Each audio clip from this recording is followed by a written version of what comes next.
Hey guys, কি অবস্থা? Welcome back to the channel. আজকে we're going to talk about a very interesting topic which is time management. In fact, অনেকেই এই টপিকটা আমাকে request করেছে কভার করতে, সেটা হচ্ছে কিভাবে গত 4 বছর ঢাকা ইউনিভার্সিটির আইবিএতে আমার পড়াশোনার পাশাপাশি আমি পাঠাওয়ে সিনিয়র ভাইস প্রেসিডেন্টের দায়িত্ব পালন করেছি।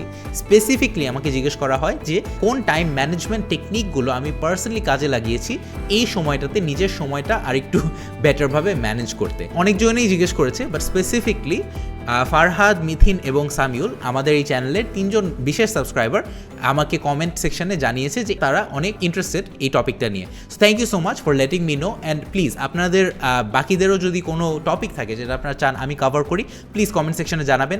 I try to read each and every comment and I reply to most of them. এই টপিকে ফুললি ডাইভ করার আগে আমি আগে থেকেই বলে নিই, আমি 5টা সলিউশন দিব। আমি 5টা টেকনিক নিজে ইউজ করেছি এই দীর্ঘ 4 বছর ধরে নিজের টাইমটাকে আর একটু বেটার ইউজ করতে। কিন্তু ওই সব সলিউশনে যাওয়ার আগে আমি একটু চ্যালেঞ্জগুলো বলে নিই। সো এই সময়টা এক্সট্রিমলি স্ট্রেসফুল একটা টাইম ছিল, অ্যান্ড এভরিথিং ফ্রম স্লিপ, আমার পার্সোনালি ঘুম কম হচ্ছিল, টু স্ট্রেস, আমি অনেক স্ট্রেস ছিলাম, মানে সারাদিনই অনেক টেনশনে থাকতাম কাজ নিয়ে, অ্যান্ড পরের দিন আবার যদি এক্সাম বা অ্যাসাইনমেন্ট থাকতো তাহলে ওইটা নিয়েও একটু টেনশন থাকতো। অ্যান্ড ফাইনালি টাইমিং, বিকজ আমার 2টা জায়গায় তো থাকা সম্ভব না, right? At the same time তো 2টা জায়গায় থাকতে পারতাম না। So exam as well as let's say একটা যদি ওয়ার্ক ট্রিপ চলে আসে যে আমার অমুক জায়গায় থাকতে হবে, আমার চিটাগাংয়ে থাকতে হবে, বা আমার দেশের বাইরে থাকতে হবে কোথাও, সো এই চয়েসগুলো মেক করা অত্যন্ত চ্যালেঞ্জিং ছিল এই গত 4 বছর। অ্যান্ড আমি পার্সোনালি অনেক চিন্তা করেছি কীভাবে এটা বেটার ম্যানেজ করা যায়। যাই হোক, চ্যালেঞ্জের কথা অনেক বললাম, আজকের মূল বিষয়ে চলে যাই। সেটা হচ্ছে 5টা এফেক্টিভ টেকনিক যেটা আমি মনে করি আপনাকে অনেকটুকু হেল্প করবে to manage your own time. So 5টা টেকনিক কি? প্রথমত we are going to talk about Parkinson's law, তারপর টাইম ব্লকিং, তারপর ব্যাচিং, তারপর Pareto principle, and finally we are going to talk about delegating. So এই 5টা topic আমি আজকে কভার করব। প্রথমত পার্কিনসন্স ল। পার্কিনসন্স ল এটা বলে যে work expands to fill up whatever available time there is. এর অর্থ হচ্ছে আমার যতটুক টাইম থাকবে সেটা আমি পুরোটুকুই কাজে লাগাবো যে কাজটা আমার অ্যাকমপ্লিশ করতে হবে। আমি একটা এক্সাম্পল দিয়ে বুঝাই। ধরেন আপনার 7 দিন আছে একটা এক্সামের জন্য বা একটা পরীক্ষার জন্য প্রিপেয়ার করতে, আপনি কিন্তু ওই 7টা দিনই ইউজ করবেন। ধরেন আপনার 2 দিন আছে এই সেম পরীক্ষাটা দেওয়ার জন্য, আপনি কিন্তু ওই 2 দিনের মধ্যেই পড়াশোনা মোরালেস গুটিয়ে ফেলবেন। এই কোট অ্যান্ড কোট লটা, এটা আসলে কোনো গদবাঁধা ল না, এটা কোনো সায়েন্টিফিক প্রুফ ওরকম কিছু নেই, বাট এটা একটা অ্যাডেজ বলতে পারেন। এটা একটা কথা মানে বলা হয়ে থাকে যে যত সময় দিব ততই সময় আপনি নেবেন, এরকম একটা ব্যাপার। সো আমি কেন এটা বলছি কারণ আমি সবসময় মনে করতাম আমার যদি 7 দিন থাকতো আমি তাও যে পরিমাণ প্রিপারেশন নিয়ে যে রেজাল্ট অ্যাচিভ করতাম একটা এক্সামে, আমাকে যদি 2 দিনও দেওয়া হয় আমি মোরলেস সেই সেম প্রিপারেশন অ্যান্ড রেজাল্টটাই মোরলেস করবো, হয়তো বা একটু এদিক সেদিক হবে, বাট মোরলেস সেম জিনিসটাই হবে। সো আমি সবসময় এই মাইন্ডসেটটা রাখি যে পার্কিনসন্স ল হয়তো বা একদমই রিয়েল একটা জিনিস, যদিও আমি জানি এটা একদম হার্ড অ্যান্ড ফাস্ট একটা রুল না, কিন্তু আমি প্রিটেন্ড করি যে Parkinson's law is very real, and আমি যতটুকু সময় দিব ওইটার মধ্যেই আমি কাজটা উঠিয়ে আনতে পারবো। এই মাইন্ডসেটটা আমাকে সবসময় হেল্প করেছে, কেননা ক্লাসমেটরা যদি 5 দিন পেয়ে থাকে একটা জিনিসের জন্য প্রিপেয়ার করতে, আমি 2 দিনেই সেই জিনিসটা ভাবতাম যে করে ফেলতে পারবো। And in a lot of cases আমি সেম টাইমে সেম রেজাল্ট অনেকজনের মতোই নিয়ে আসতে পেরেছি, সিম্পলি বিকজ আমি মানে এই মাইন্ডসেটটা রাখতাম যে হ্যাঁ সম্ভব, আমি যত সময় দিব নিজেকে ততই সময় নিব নিজেও। সো আমি কম সময় দিয়ে সেই জিনিসটা আমি নিয়ে আসি বা ওই রেজাল্টটা আমি তুলে আনি। সো এই পার্কিনসন্স ল জিনিসটা আমি একটু প্রপার ডেফিনিশন এখানে দিয়ে রাখবো, বাট আই হোপ আমি এক্সপ্লেন করতে পেরেছি। দ্বিতীয়ত টাইম ব্লকিং। টাইম ব্লকিং মানে কি? টাইম ব্লকিং হচ্ছে একটা টাইম ম্যানেজমেন্ট টেকনিক যেখানে আপনি দিনের স্পেসিফিক কিছু সময় ব্লক করে রাখবেন একটা স্পেসিফিক টাস্ক বা গ্রুপ অফ টাস্কের জন্য। কীরকম? একটা এক্সাম্পল হচ্ছে আমি ইমেল কিন্তু সারাদিন বসে বসে বিভিন্ন সময় করি না, আমি দিনের একটা স্পেসিফিক 2 ঘন্টা উইন্ডো রেখে দিছি শুধু নিজের কমিউনিকেশন করার জন্য। সেই সময় আমি আমার ইমেল, মেসেজিং, বিভিন্ন ধরনের সোশ্যাল মিডিয়া এক্সেট্রা এইগুলো জিনিস আমি আনসার করি, রিপ্লাই দিই, এগুলো জিনিস আমি হ্যান্ডেল করি। সো এটাকে বলে একটা টাইম ব্লকিং সিস্টেম, যেখানে আমি দিনের একটা specific block of time dedicate করে রেখেছি একটা স্পেসিফিক টাইপ অফ টাস্কের জন্য।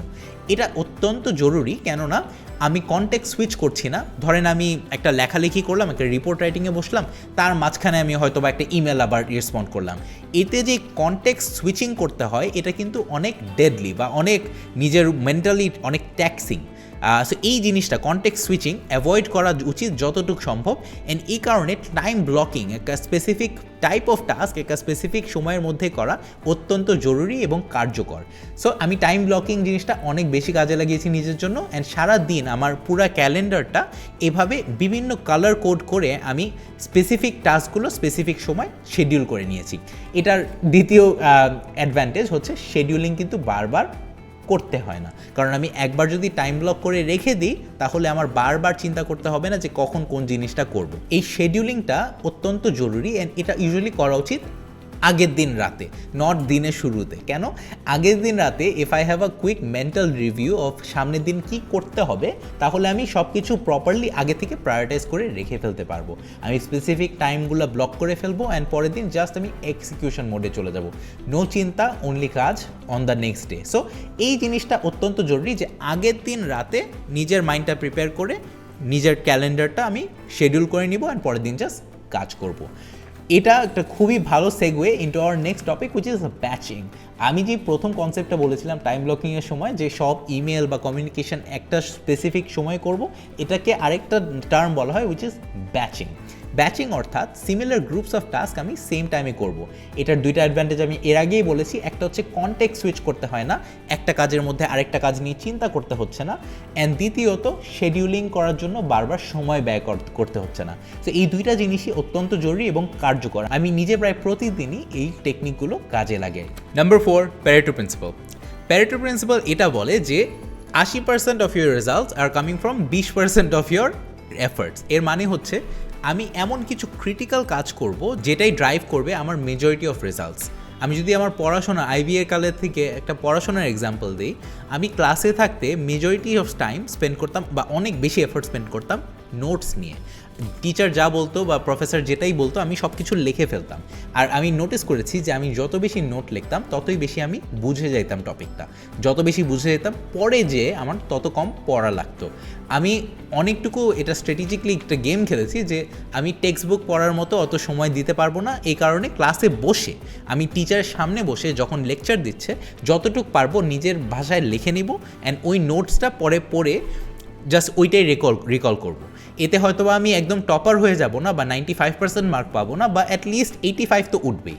হ্যাঁ, সো এই কাজটা আমি এক্সট্রিমলি প্রায়োরিটাইজ করতাম। আমি নোটিস করতাম যে যত বেশি নোট নিব এই নোটটা আমার তত বেশি রিকল করতে অ্যান্ড ওভারঅল এক্সামে গিয়ে ডেলিভার করতে অত বেশি আমার ইজি হইতো। সো এই জিনিসটা আমি প্যারেটো প্রিন্সিপালের দিক থেকে আমি কাজে লাগাইতাম যে এই এফোর্টটা নিলেই আমি মেজরিটি অফ রেজাল্টস পেয়ে যাচ্ছি। সো এরকম you have to find the specific Archimedes lever বা যেটাই আপনি বলেন প্যারেটো প্রিন্সিপাল, যেই ক্রিটিক্যাল টাস্কগুলো করলে আপনার মেজরিটি অফ রেজাল্টস চলে আসবে। আমি হয়তোবা কাজের মধ্যেও এরকম কিছু টেকনিক ছিল যেগুলো মেজরিটি অফ রেজাল্টস ড্রাইভ করতো, এটা নিয়ে হয়তোবা একটা সেপারেট ভিডিও করতে পারি। Number 5 and one of the most important ones is delegating. আমরা অনেকে একটা খুব কমন ভুল করি, সেটা হচ্ছে সব কিছুই নিজেরা করতে যাই। নিজেদের কিন্তু দিনে 24 ঘন্টা আছে অ্যান্ড ফোকাসও লিমিটেড আছে। সো সব কিছু নিজে করতে গেলে ইটস আ ফুলস এরেন্ড, এগুলো আসলে একটা বোকামি হয়ে যায়। So instead you should delegate করবো কোন জিনিসগুলো, things that needs to get done but not necessarily by you. আপনার স্পেসিফিক এক্সপার্টিস বা দক্ষতা কাজে লাগিয়ে এই কাজটা করতে হবে তা এমন না, অন্য কাউকে দিলেও এই কাজটা হয়ে যাবে। আমি আমার ওয়ার্ক লাইফে এই জিনিসটা অনেক বেশি কাজে লাগিয়েছি, আবার আইবিএর যে গ্রুপ ওয়ার্ক বা অ্যাসাইনমেন্ট ছিল ওইখানেও আমি এই জিনিসটা অনেক বেশি কাজে লেগেছি। যেখানেই আমার মনে হয়েছে যে আচ্ছা আমার দক্ষতা বা আমার এক্সপার্টিস স্পেসিফিকভাবে প্রয়োজন না, সেখানেই আমি অন্য কাউকে এই টাস্কটা ডেলিগেট করার চেষ্টা করেছি। এতে যেটা হয়েছে তারও ভালো হয়েছে বিকজ সে তার স্ট্রেংথ নিয়ে কাজ করতে পেরেছে, আমারও ভালো হয়েছে কারণ আমি আমার নিজের সময়টা আরেকটু ইউজফুলভাবে কাজে লাগিয়েছি on things that actually require my attention and যেগুলোতে আমার আসলেও সময় কাটানোর দরকার। So delegating is a very important principle. আরেকটা ফ্রেমওয়ার্ক আছে টাইম ম্যানেজমেন্টের যেটা নিয়ে আমি আজকে কথা বলার স্কোপ পাচ্ছি না, সেটা হচ্ছে আইজেনহাওয়ার ম্যাট্রিক্স। সেখানেও একটা 4x4 গ্রেডে ডেলিগেটিং একটা বড় অংশ অফ বিইং প্রোডাক্টিভ। আন্ডারস্ট্যান্ডিং কোন জিনিসগুলো নিজের না করে অন্য কাউকে ডেলিগেট করা উচিত, এটা একটা বড় স্কিল। সো এটাকেও কাজে লাগানো উচিত। যাই হোক, অনেক লম্বা হয়ে গেল ভিডিওটা। আমি অত্যন্ত প্যাশনেট এই টপিকটা নিয়ে, কেননা আমি অনেক সাফার করেছি দীর্ঘ 4 বছর ধরে, অ্যান্ড ইভেন তার আগে থেকে ক্লাস 9 থেকে আজ পর্যন্ত ওয়ার্ক এবং স্টাডিজ ব্যালেন্স করতে অনেকগুলো টেকনিক আমি ইউজ করেছি, আজকে 5টা শেয়ার করলাম আপনাদের সাথে। Thank you for requesting this topic, it's a very close topic to my heart. If you want more videos like this, please আমাকে কমেন্ট সেকশনে জানান। আমার যদি আর কোনো সেপারেট টপিক নিয়ে আপনার ইন্টারেস্ট থাকে সেটাও আমাকে জানান। I reply to each and every comment, and আমার আসলে অনেক ভালো লাগে আপনাদের কমেন্ট পড়তে। থ্যাংক ইউ সো মাচ। এই চ্যানেলটা সাপোর্ট করতে প্লিজ লাইক, শেয়ার, সাবস্ক্রাইব করবেন, বেল আইকনে ক্লিক করবেন, অ্যান্ড কিছু বন্ধুদের সাথেও শেয়ার করে দিবেন।